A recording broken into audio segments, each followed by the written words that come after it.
Drivers, start your engines! This is MRN Motorsports Monday, presented by Outback Steakhouse.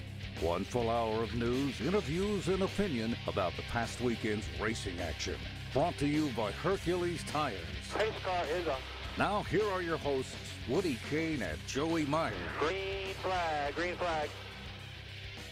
Welcome back to Motorsports Monday after a rainy weekend in Mid-Ohio for the Xfinity Series. We are, as usual, presented by Outback Steakhouse, where you can get $6.99 lunch specials.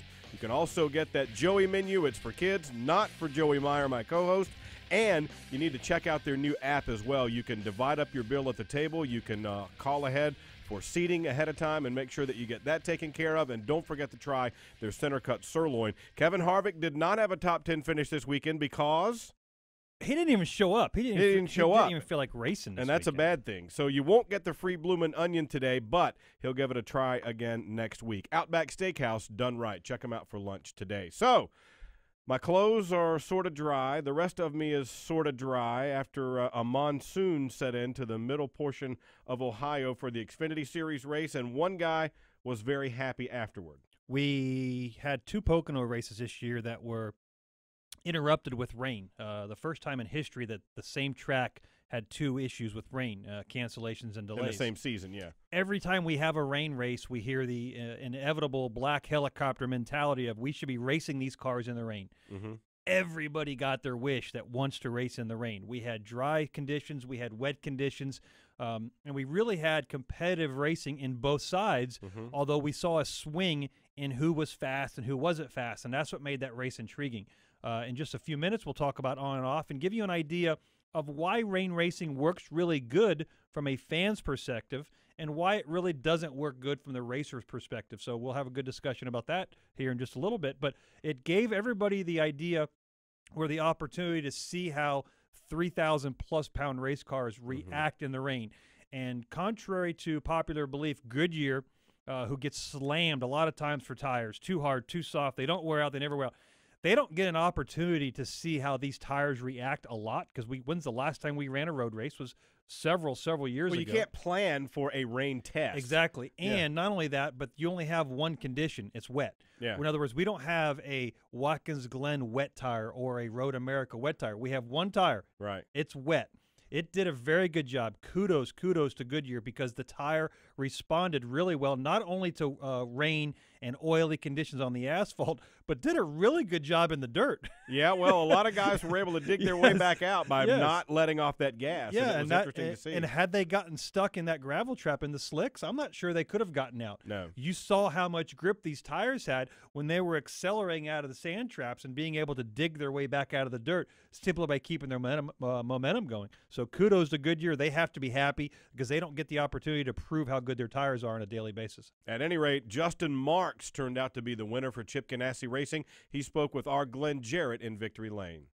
Man, you talk about putting something in your wheelhouse. This played right into your hands, Justin. Congratulations. That was an awesome job. Yeah, thank you. It's, you know, my specialty happens once every maybe 5 or 6 years in this sport, and it's just a matter of just getting it right, getting it done right, pushing the button when it counts. And I'm so proud of this Katerra team, Chip Ganassi Racing, for the opportunity to drive such great race cars. I about threw it away for us early in the race, but I knew if it started raining again, we'd have something for them. So I'm so happy and so lucky just to have this life.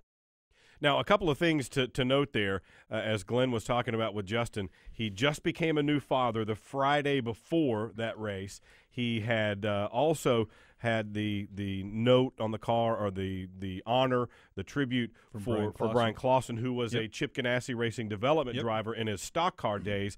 And after the race, another interesting thing, a lot of people looked around on Twitter to try and find somebody to congratulate. Yeah. There's another Justin Marks. It was the wrong one. His Twitter blew up from people said, "Hey, man, congratulations." And he goes, "Wait, what did I do? What did I do?" So the right one is Justin Marks DG, if you want to congratulate the real Justin Marks. But this other guy, his Twitter blows up and he doesn't know what's going on. You know, our timing is a little bit off here on Motorsports Monday because we have a long list of guests that try to get on our show. They call in, hey, I want to be on your show, but we can only have so many. So later on today, we have Bootie Barker as well as Blake Koch. But we have Justin Marks in the wings just a week later than he got to congratulate himself. But we get to talk about with him next week about the win and possibly some more racing. Yeah, leading into Road America. He will be back in the car, in the 42 car for Ganassi at Road America, the next road course race.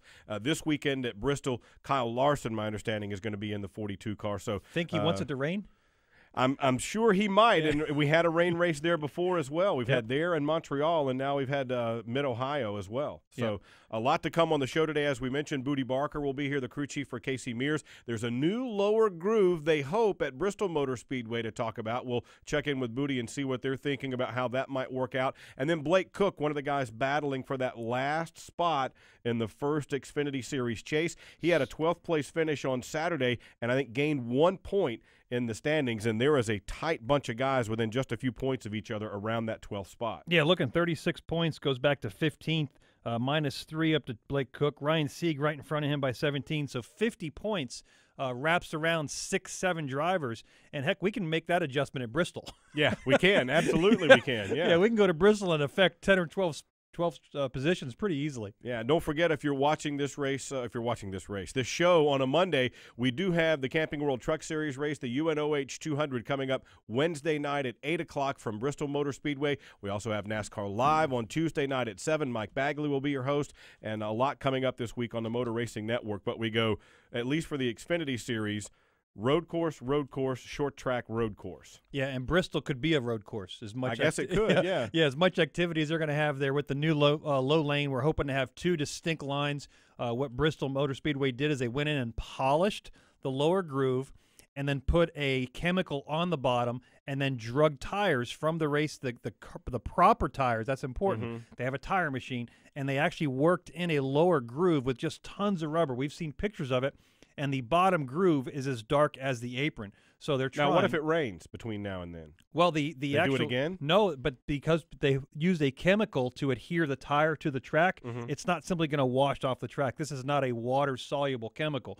It's like what they use in the burnout boxes we see at drag strips. Okay. And I want to say it's like a VHT-style product. Yeah. Or some along those lines. But the bottom groove has been worn in. The polish was important so that the rubber had something to stick to and wasn't going to wash out. So we're looking for 2 distinct lanes this weekend at the very bottom and up top, which will provide interesting characteristics because we haven't seen that at Bristol for years. Like, I can't remember. It's been 15, 20 years since we've seen 2 possible lanes for either one of the series. We've raced trucks there for a number of years, which we're going to do again this Wednesday. So 2 distinct lanes. We got the trucks on Wednesday. The Xfinity cars get on track Thursday for a practice because of that.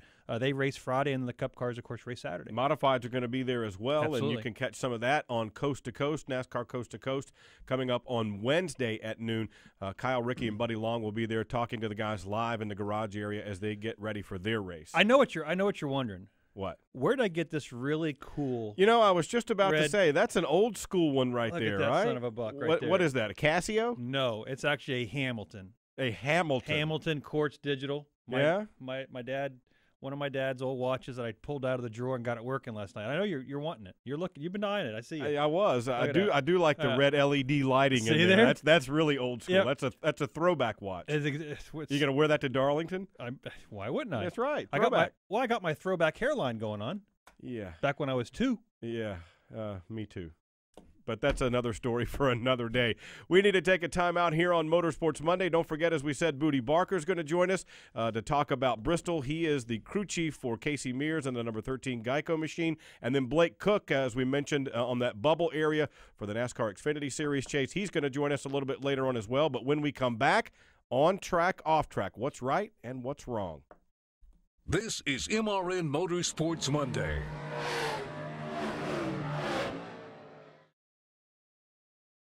Ready to take the training wheels off your race scanner? Go to fanvision.com and upgrade your experience with FanVision. Not only will you be able to hear the race, Dale Earnhardt Jr. gets a good run, drafting help from Kyle Busch and Kevin Harvick. Jr. again pulls up alongside for the race lead. you'll see every moment through live video, instant replays, live stats, and more. Hi, I'm Jamie McMurray, driver of the #1 Cessna Chevrolet, and I never go to the track without my FanVision.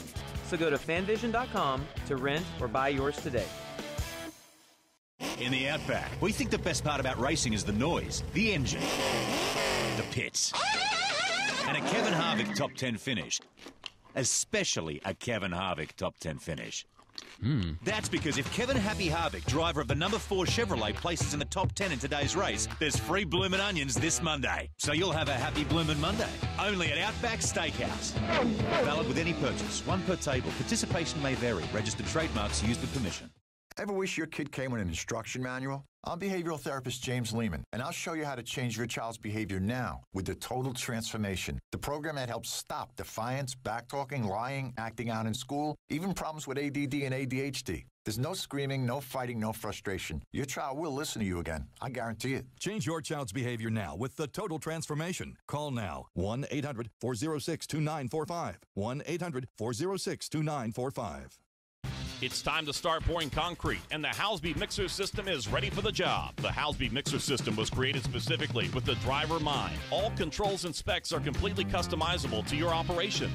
Our durable, driver-friendly mixer can be mounted on all truck types, and our expert support is second to none. On-site and live phone support is just a phone call away. For more information, visit Housby.com. Housby, an official sponsor of NASCAR for over 40 years. I'm Dale Earnhardt Jr., and you're listening to MRN Motorsports Monday with Joey Meyer and Woody Kane.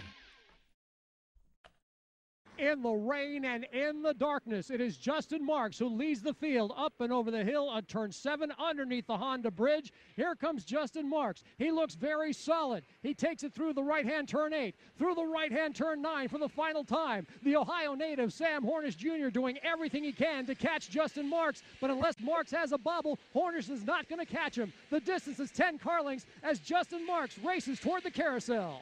Justin Marks driving for Chip Ganassi Racing, looking for his first win ever in the NASCAR Xfinity Series. Through the carousel he comes. Now downhill into the left-hander, turn 13. Checkered flag in the Mid-Ohio Challenge belongs to Justin Marks.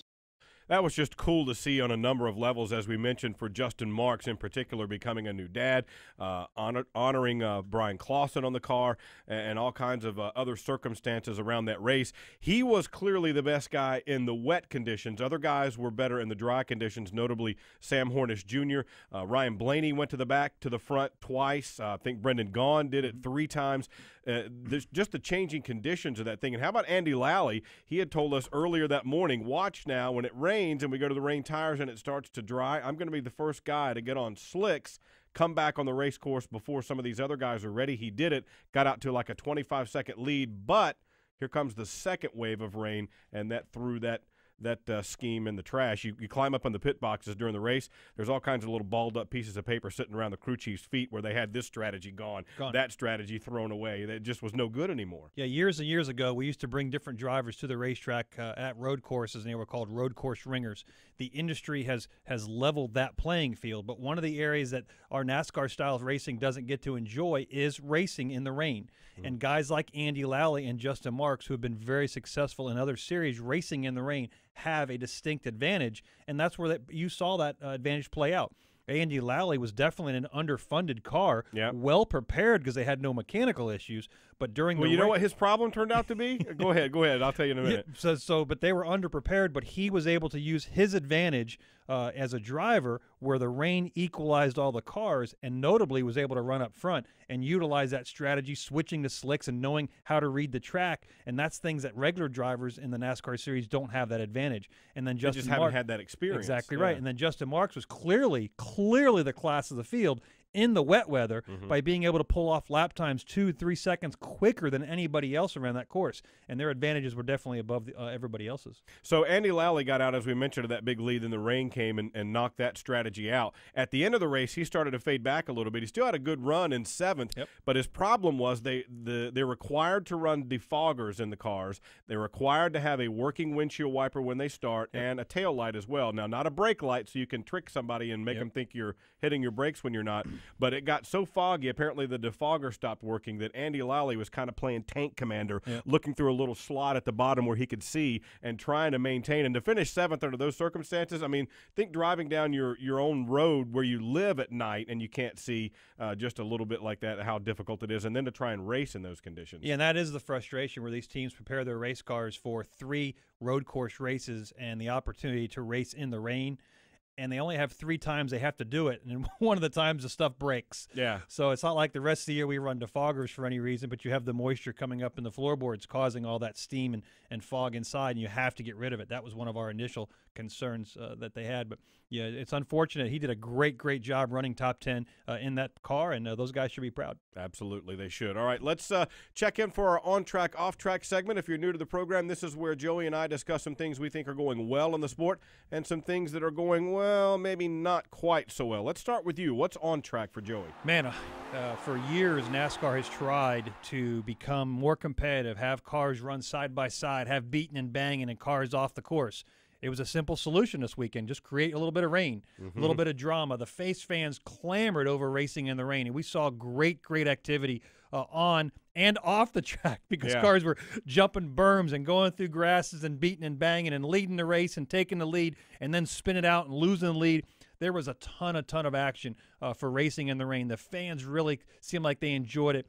We've seen polls on Twitter talking about one of the top 5 races of the year with a number of people that have voted, and talked about just the activity and the actual racing itself. Again, nobody was able to run away from anybody else, and the different strategies, slicks and dries and credit and rain, and it was just a very good, entertaining race from a fan's perspective, and that's all we can ask for, and that's what we did from the time the race started till the time the race ended. We knew that rain was an opportunity or a possibility.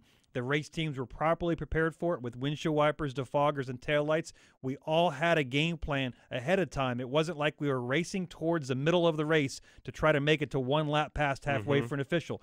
We knew we were racing the entire race, and that's a kudos to everybody that was involved because we pulled it off. From you guys working out in the rain to the spotter standing out in the middle of nowhere, okay, with no cover. I saw a couple of spotter pictures where they came back and laid all their stuff out in their home garages to let them dry out. That's exactly right. You're trying to protect their environment. They're out in the middle of the rain as well. So kudos to everybody for a very good fan entertainment weekend. Yeah, and the interesting thing, too, is they came with the Goodyear wet weather tires. They gave the guys 2 sets to start, had an extra set, but they didn't give that to them and tell them about that until right before race time. And they were saying, okay, you can't use these unless, there's an emergency. You spin and flat spot the tires or something else. When that 3rd shower came, they let the guys have the extra set. Now, interestingly enough, Owen Kelly, who was driving for Joe Gibbs Racing, he actually had one of Kyle Busch's driving suits on. It said Rowdy across his belt when he started. He wanted to get a hold of those rain tires early because he races in the V8 Supercar Series in Australia and says the key to rain tires is to scuff them a little bit. He wanted to get them early, and NASCAR said, oh, no, we're not doing that. Yeah. So when the first rain came, they were not on these tires but for just a very few laps. Then they went to another set, and those stayed out for a longer time. When the next rain came, before they got the extra set of wet weather tires, they went back to those tires that only had a few laps. So essentially, they were scuffs. Yep. At that point, some of the guys who knew about that were starting to move up a little bit, and some of the others dropped back, and it equalized when they got the extra set of tires. But I agree with you. They were very prepared, very ready for any eventuality, and it was something that you don't necessarily want to see every week or every time we go to a road course. But every 3-4 years or so, remember how everybody talked about Montreal after we had it there? Wow, remember that race at Montreal? Now it's going to be Mid-Ohio. Remember that time at Mid-Ohio? I think it was cool just to see. I was imagining being a fan watching that race and thinking, I was there. I got to experience that because it's something unique and different that we don't see all that often. And we didn't see the guys that we see always run up front. We saw the Andy Lallys. We saw the Justin Marks. We saw the guys that were fairly successful like Sam Hornish, Ryan Blaney, Dillon. Those guys were able to run up front competitively. The rain came, it maneuvered things around. From a fan's perspective, it was really cool. Yeah, interesting for sure. For me, on track is going to be Justin Marks because what a great story the guy is. Running a limited schedule. He'll not be in the car at Bristol this weekend. He'll be back in it at Road America. A new father, as we mentioned, and honoring Brian Clausen in the car as a Chip Ganassi development driver after his tragic passing. It was just a confluence of events that made it just a great time, a great opportunity for Justin Marks, and he seized the opportunity. He wasn't always up front, Joey, during those wet weather spells, but whenever one of the regulars would get out, you could just sense that they were hanging on, and Justin Marks was waiting for the opportunity. He didn't push it too hard and run himself off the course, although he did get off course once, but the other guys would get up and lead and think, okay, now I can get this thing because I may have a better car or this or that, but they didn't have the technique that Justin Marks had, and he even said afterwards that that is his specialty, being able to drive in the rain. And one of the differences of having opportunities to run for a team, the 42 is full-time all year long, but they have different drivers, is being able to get into a rhythm. You're trying to bring what you have, and you're working with crew chief Mike Shiplett, and you're trying to build a rhythm. We talk about the team. Well, this is one of the advantages when Justin Marks showed up in the rain. He automatically was at the top of that pool, and he was able to trickle down his experience into the performance directly related, and we saw that by him winning. You know, you go back and look at his finishes. He hasn't finished in the top 10 yet. They finished right outside. They're looking to build momentum, and nothing builds momentum stronger than sitting that car in victory lane. Yeah, and it really did. It was just great to see, in a great atmosphere, the emotion coming from him. It wasn't, oh, well, we'll move on to the next one. The boys back at the shop are working real hard. It was true, genuine emotion coming out. And we always talk about how much fun it is to see new winners, and this week certainly applies to that. Yeah, we didn't hear anything about points racing because they don't care. They're not racing for points. They're not racing for a chase. They were racing for that. For them, their season is one race at a time, and their last race ended up in victory lane. And where was the outrage for the non-regular winning the race? He stole a race. Yeah. He stole a race from the chase guy, and it's just ruining the fans' experience and the chase and whatever I can make up. Right. Yeah. That's what we normally see, but we didn't see it this time. No. All right. Let's switch now to off-track. For me, it's along those same lines. It has to do with the negativity we see. There was all kinds of outrage about, oh, they shouldn't race in the rain. Well, you know, sometimes in the NFL they play in the rain. Sometimes in baseball they play in the rain. They'll cover the field if it gets too heavy, but they'll try to play in the rain. One of the cool things to me about NASCAR racing in particular is it's in effect it's a lot like golf in that you're not only playing against your fellow competitors, you're playing against the course itself, and you have to be able to master these different kinds of courses in order to do well. And as we mentioned, we didn't see the outrage when Justin Marks, who's a non-regular running a partial schedule, wins the race. We didn't see a lot of that same stuff we do. We see about, oh, TV ratings were down, so it must have been horrible. Well, we didn't have the Olympics up last year against Road America as well, or rather against Mid-Ohio as well. We didn't have that to compete against. So I think that's a kind of an apples and oranges case because you're comparing different networks at different times and different circumstances to each other. But sometimes just the negativity, it seems like people are so upset about things that are beyond anyone's control. It's almost as if they think there's the tinfoil hat brigade who's out there desperately trying to ruin their experience, and sometimes I just don't get it. Yeah, one of the things also overlooked in Justin Marks by just not giving him enough credit is he's not a young kid. No, he's not. No, he's 35 years old. I mean, this is one of those things. This is not something – he's just a new guy, up and comer. I mean, he's been around for a little bit in different series, and this was just one opportunity. So, yeah, the negativity gets overshadowed, or hopefully his performance can overshadow some of the negativity. I hope so, too. Let's just enjoy what we've got. And granted, things aren't perfect. I'm not saying that, and there are things that can be tweaked and changed along the way to make it better. And NASCAR, I believe, is genuinely trying to do that with the Drivers' Council helping out, offering their suggestions. You talk to drivers these days, and they say, we're being listened to more than ever before, and that can't help but be a good thing. Yeah, anytime you have communication, even if it's bad communication, it's still communication, and bad communication is better than no communication. That's what we're seeing for that. All right, let's talk about off track for you. What do you got? All right, racing in the rain. Wait, what? That was on track. Well, we had a fan's perspective from racing in the rain, which was glorious, beating and banging, on track, off track, new drivers and everything.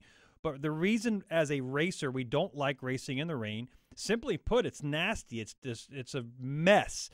Given the choice of racing in the rain or not racing, a lot of us will say, let's just come back and race on a track that our experience of preparing the car, our experience of giving the driver a setup that works, and then the driver can to take his performance in the car.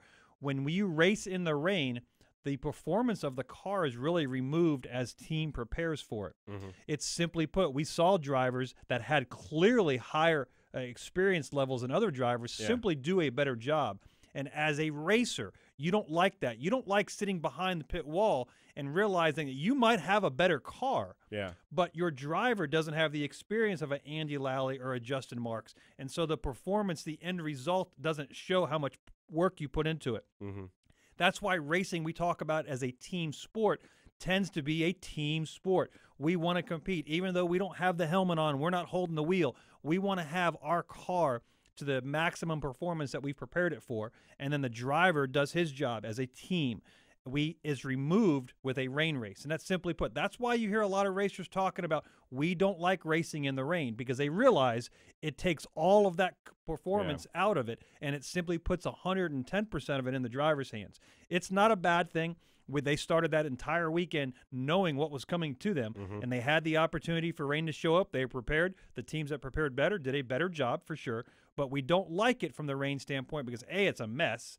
Stuff gets more wet than you've ever seen in your life. The spotters are, again, standing outside.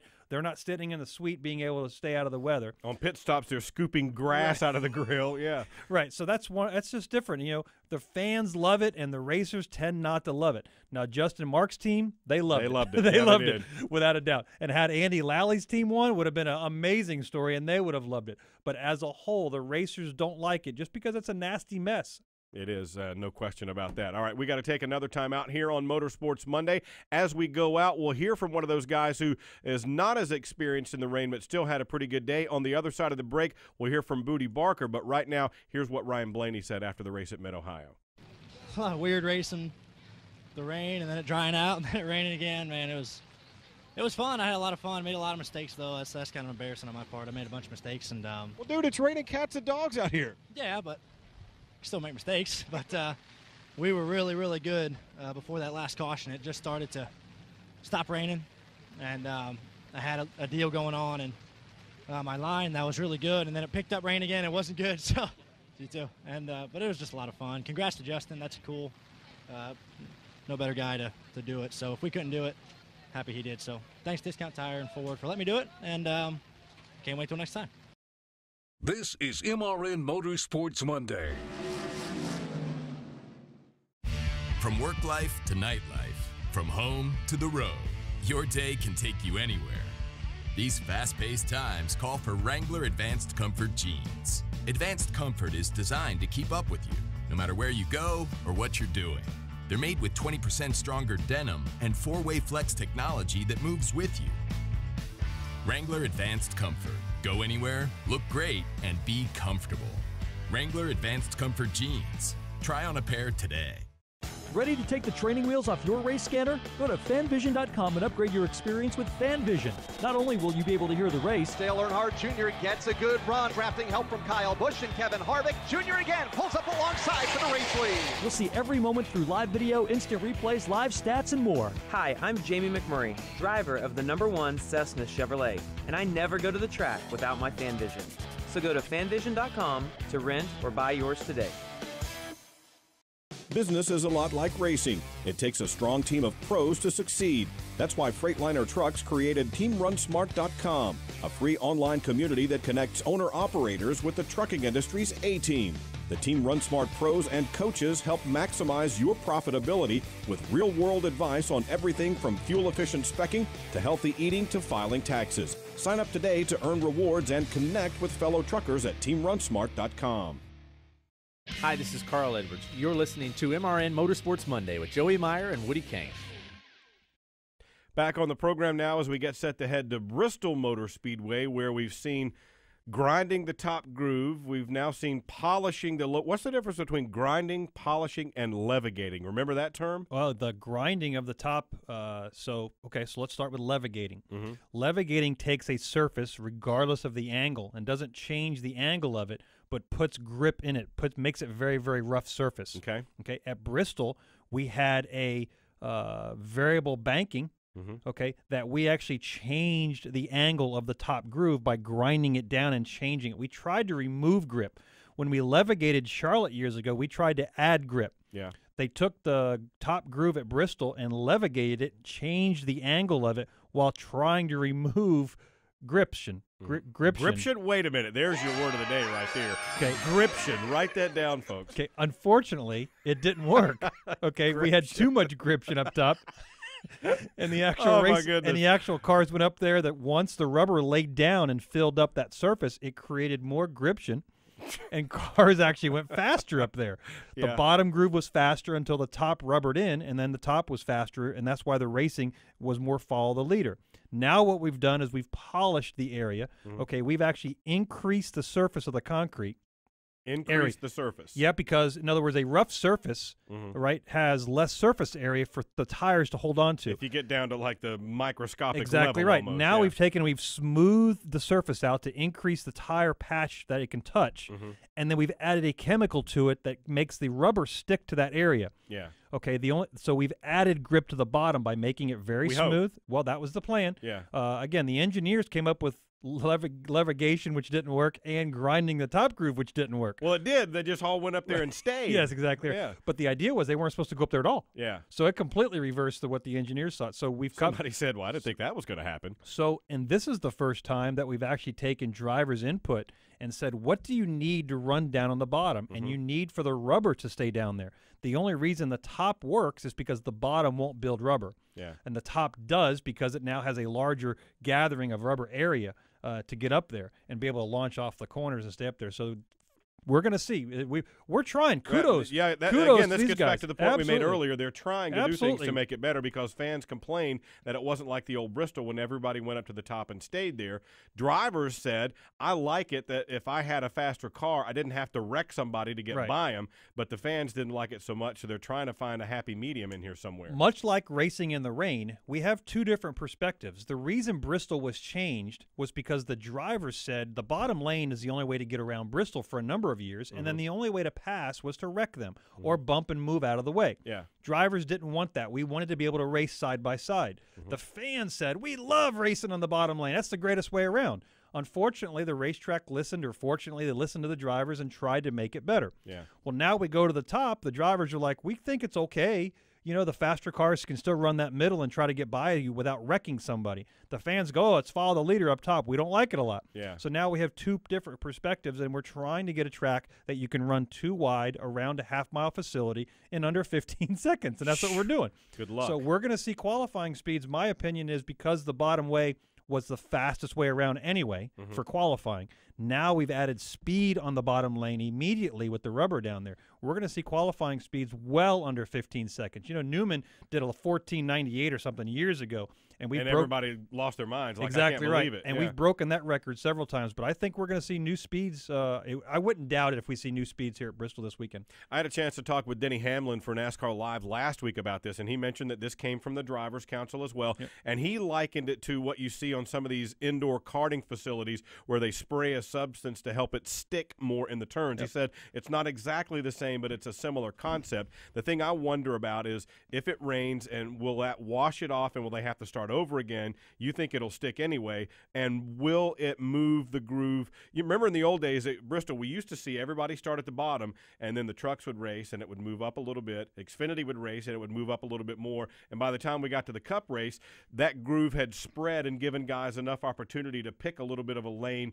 at least to the middle, maybe not all the way to the top, but at least to the middle. That groove expanded through the 3-4 days that were there. In an unusual set of circumstances, normally when we have a track reconfiguration or a pavement change or a tire change or something changed, NASCAR has a test.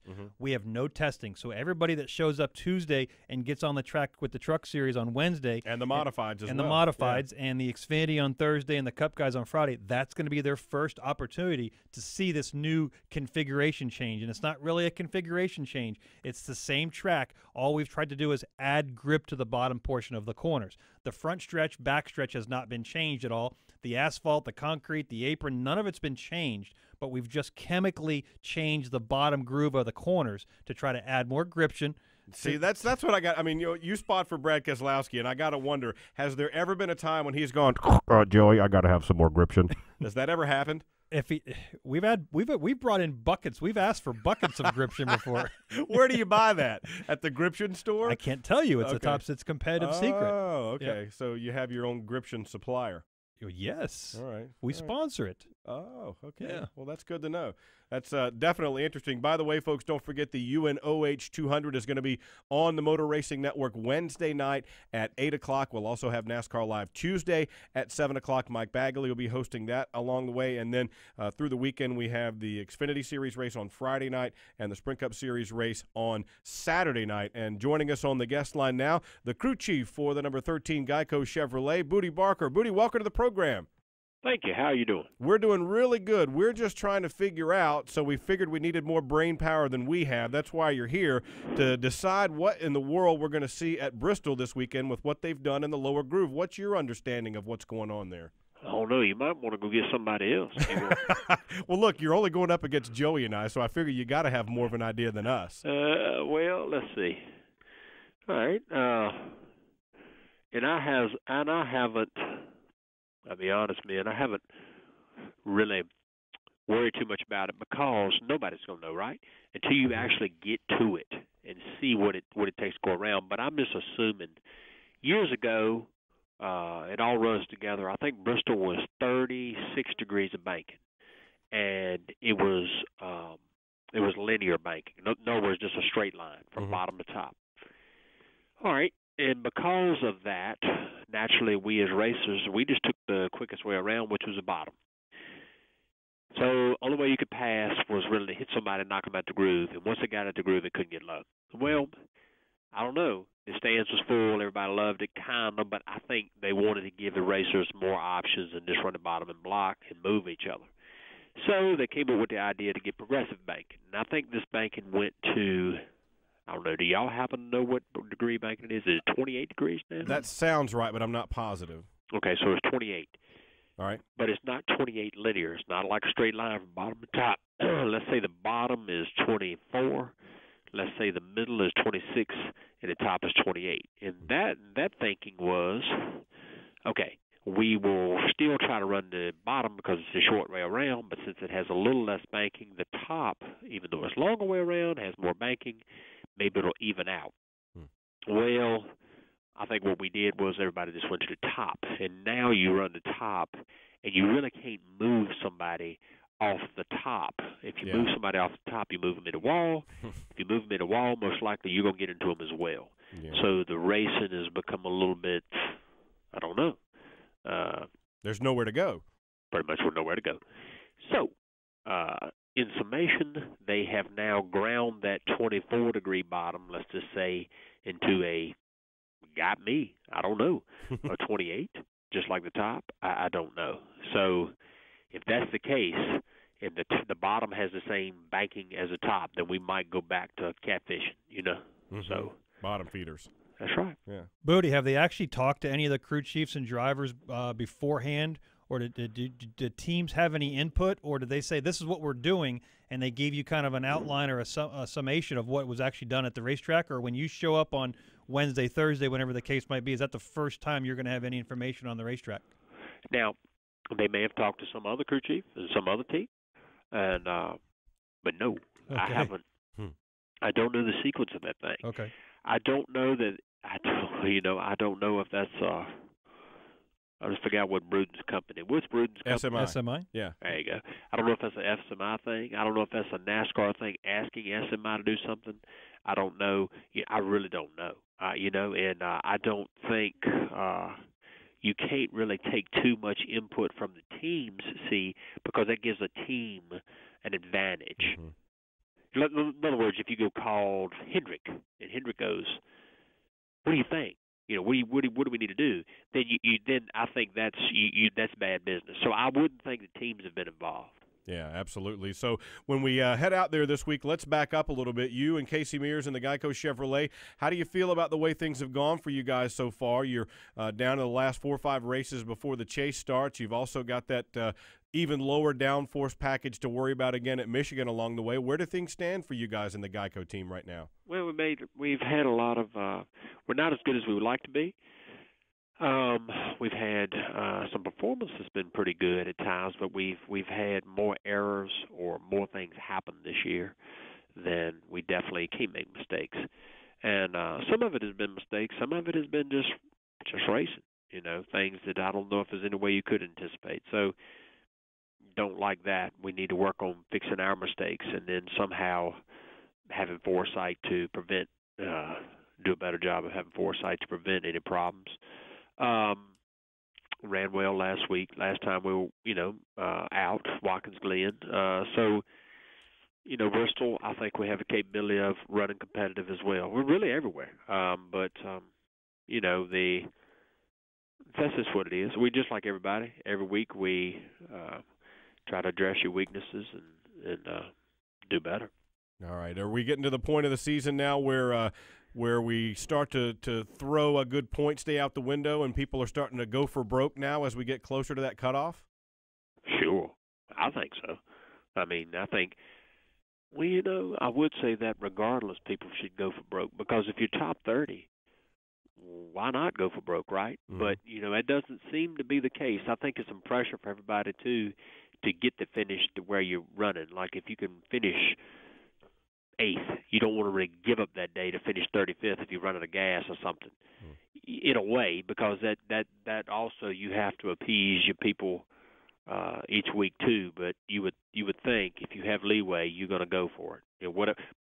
But that's easier said than done. Everybody knows the moves. Everybody knows the same. Not sometimes people will make mistakes, and sometimes you can catch something that somebody else has overlooked. But most of us in the sport are always looking for those moves as it is. So I don't know. Like Bristol, I don't know. What you're going to see is you're going to get a caution when you're in a fuel window. Once you get it, people are going to come get 4. And then most likely they're going to hold that track position. Well, that's no big secret. I just told you, and everybody else knows it too. Yeah. So I don't know what you're going to do to it's not like the whole field is going to pit and you're the only one's going to stay out. That ain't happening no more. Yeah. Bootie, it sounds like you got a little bit of the crud going too. I got it. I saw Rodney Childers was at the urgent care over the weekend. What's sweeping around the garage right now, man? Well, I got bigger issues than that. I got some stuff up in my head that been built up over the years, but I'm gonna get that fixed soon. It's not nothing.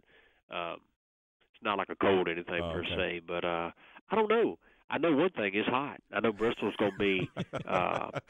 It's going to be, we've had a charmed life the last few years. It really hadn't been that hot, but this summer has been boiling, so it's tough.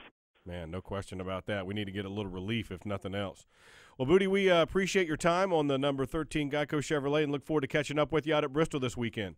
Thank y'all for talking to me, man. Y'all take it easy. There you go. How about that?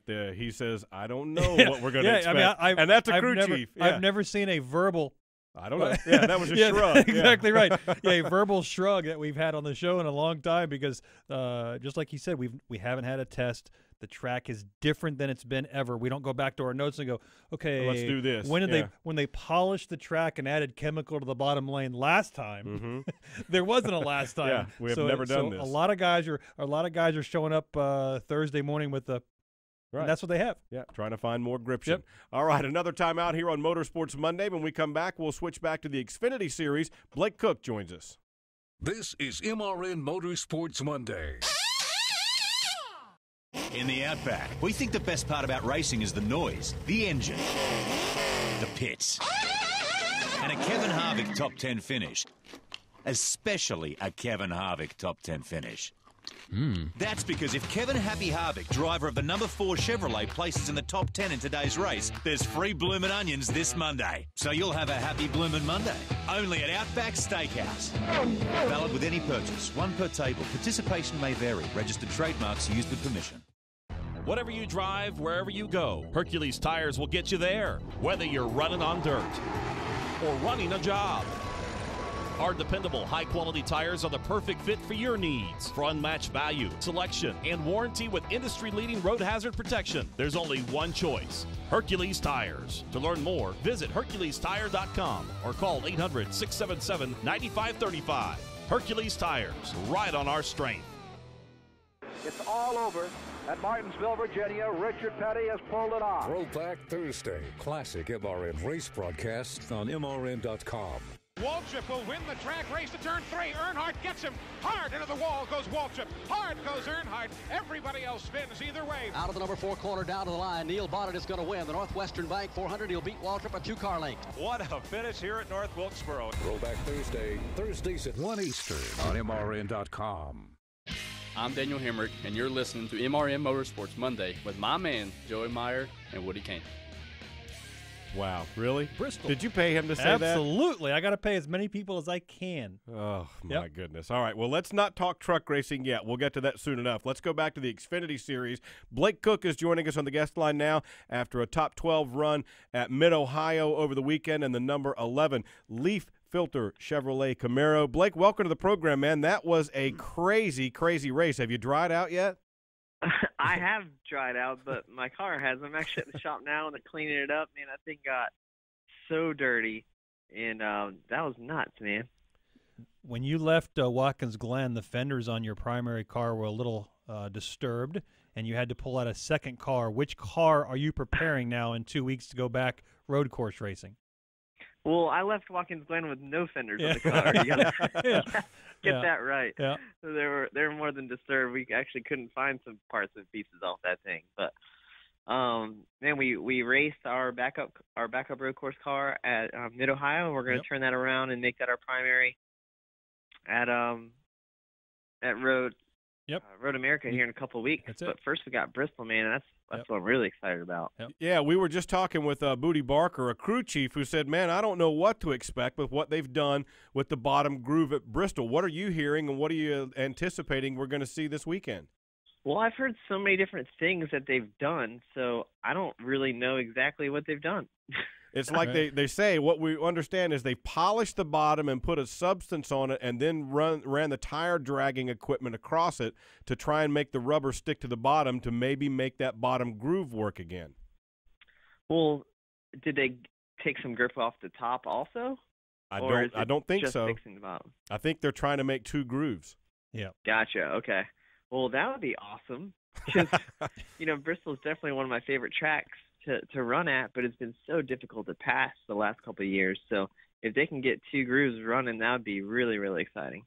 And you showed up at Mid-Ohio. Just back up. We'll back up just a little bit, and we'll move forward again. When you go to Mid-Ohio, coming off a Watkins Glen disappointment, I know you looked forward to that. You guys are sitting right on the bubble edge of 12th in points. How much does that get in the back of your mind when you make moves on the racetrack that you're 12th in points and you might stick your nose somewhere? Obviously, you were involved in a wreck at Watkins Glen completely of not your doing. But does it come to mind as a racer? Are you thinking about that, or is it just something you look back afterwards and go, oh, that's right, I lost a point or I gained a point here? Yeah, I mean, I think about it more so during the week than I do on the racetrack, to be honest with you. Like all week long, it's like you stress out about little things. But once the race starts, man, you're just trying to pass the guy in front of you and make your car better, no matter what situation you're in. So it really hasn't affected the way I race or who I race.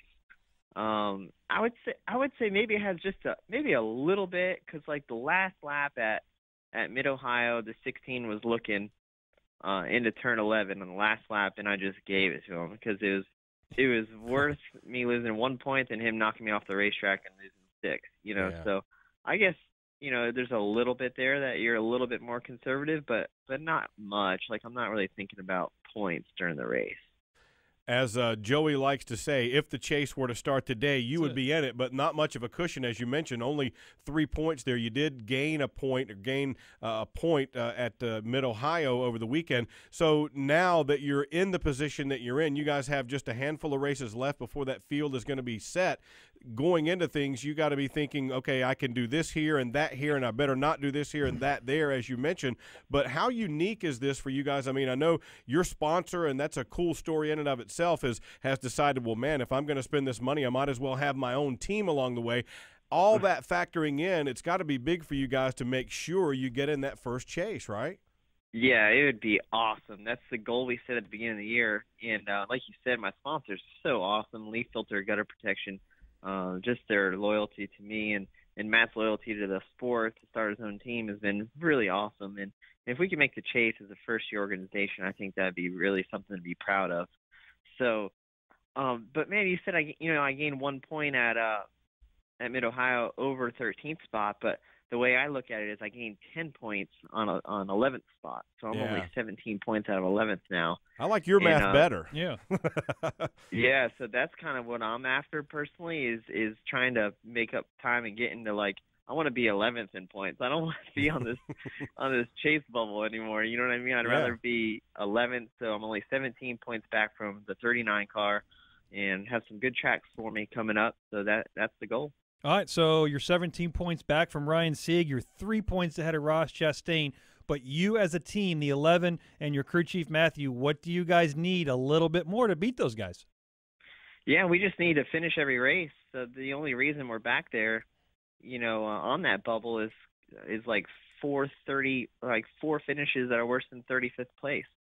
At Bristol last time, broke a steering box and finished like 38th, and then at New Hampshire broke a drive shaft and finished, 39th, and Watkins Glen I finished 35th.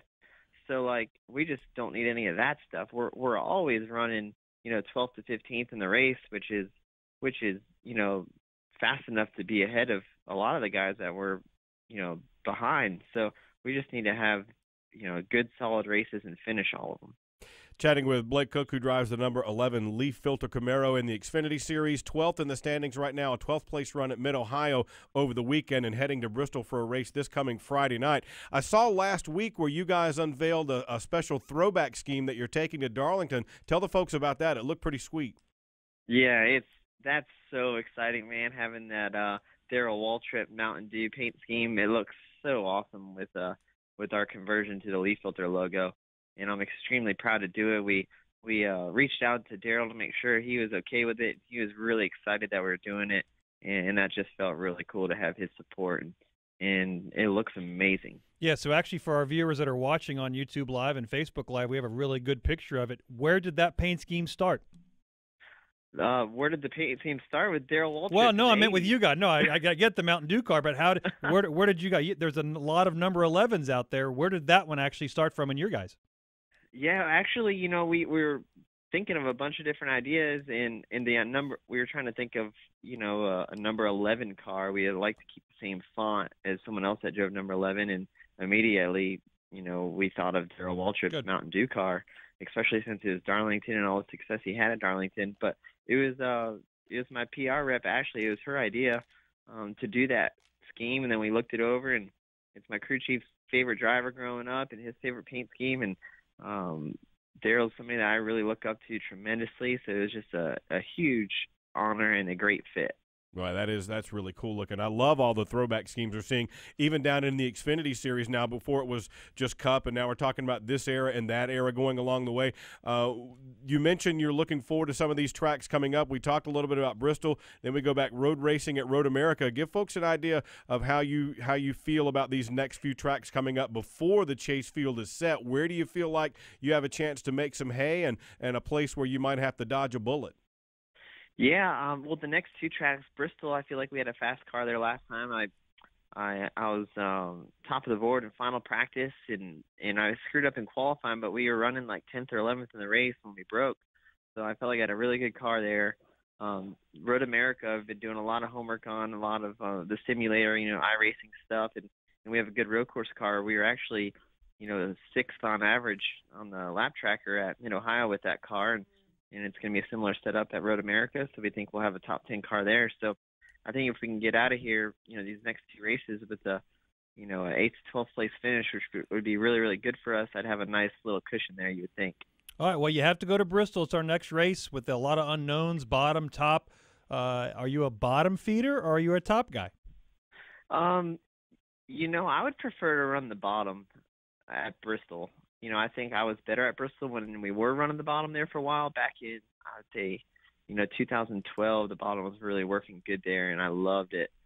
But the top works good too, but then you have to make sure you have really good track position because it's really tough to pass when it's only the top. So, it just depends. It's just a track. Like, no one's going to say they hate Bristol. It's just a track that you love no matter what. It's so cool. The stadium feel, all the fans.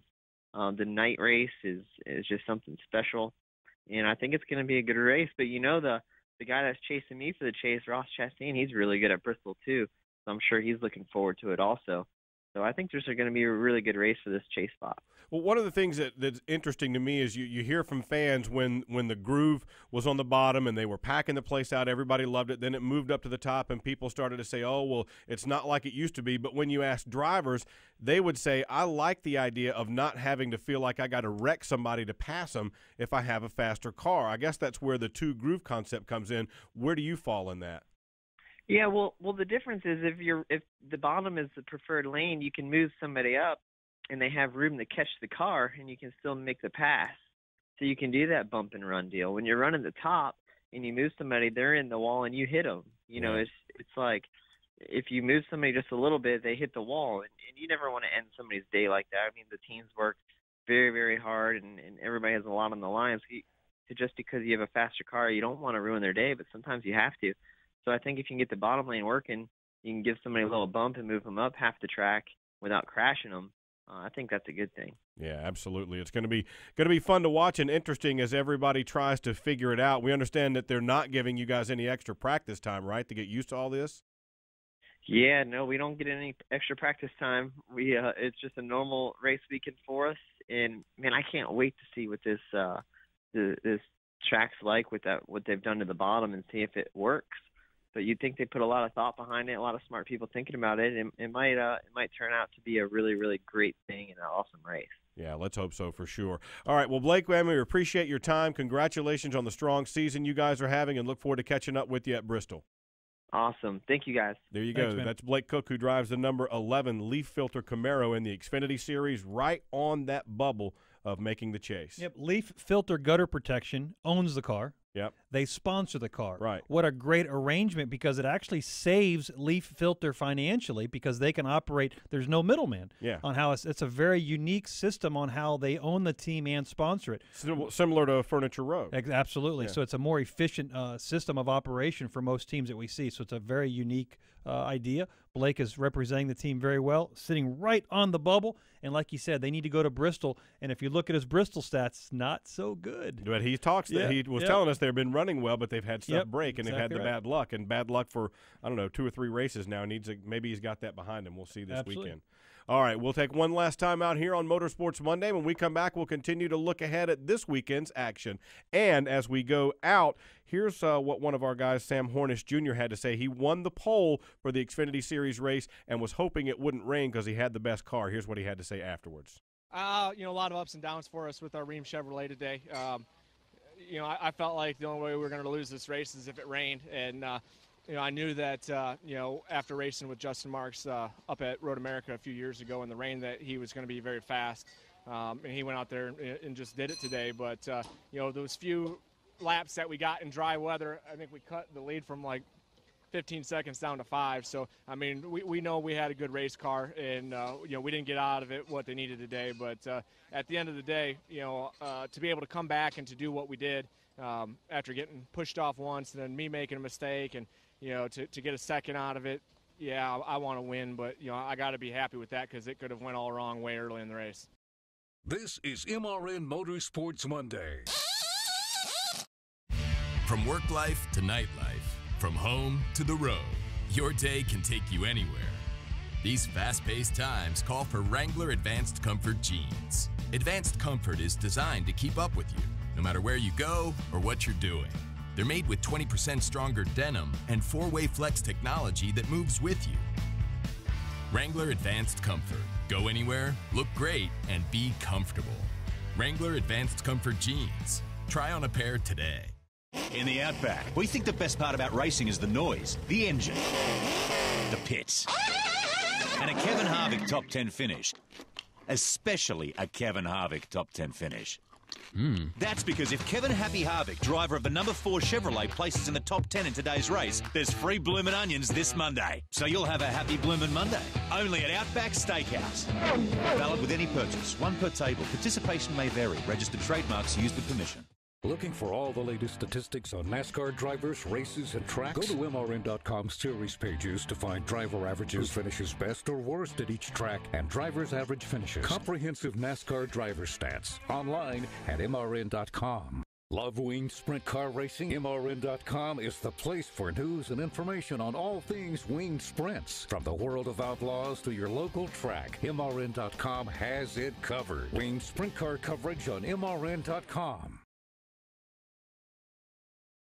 Hi, this is Jimmy Johnson, and you're listening to MRN Motorsports Monday with Joey Meyer and Woody Kane.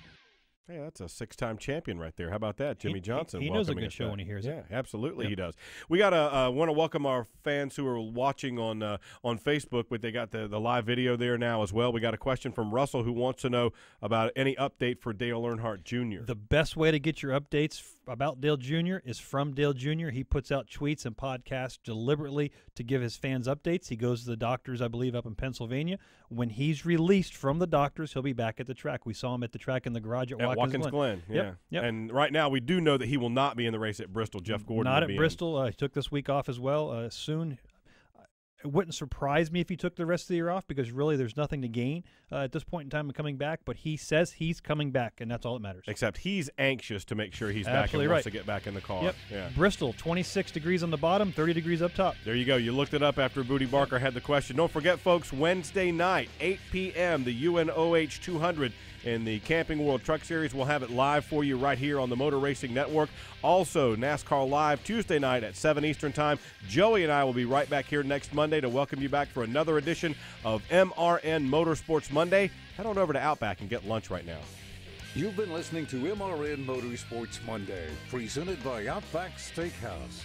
Tune in again next Monday at noon Eastern for all the latest news, results, and interviews from NASCAR on MotorRacingNetwork.com. Brought to you by Hercules Tires. MRN Motorsports Monday is also available on demand at the MotorRacingNetwork.com Media Center.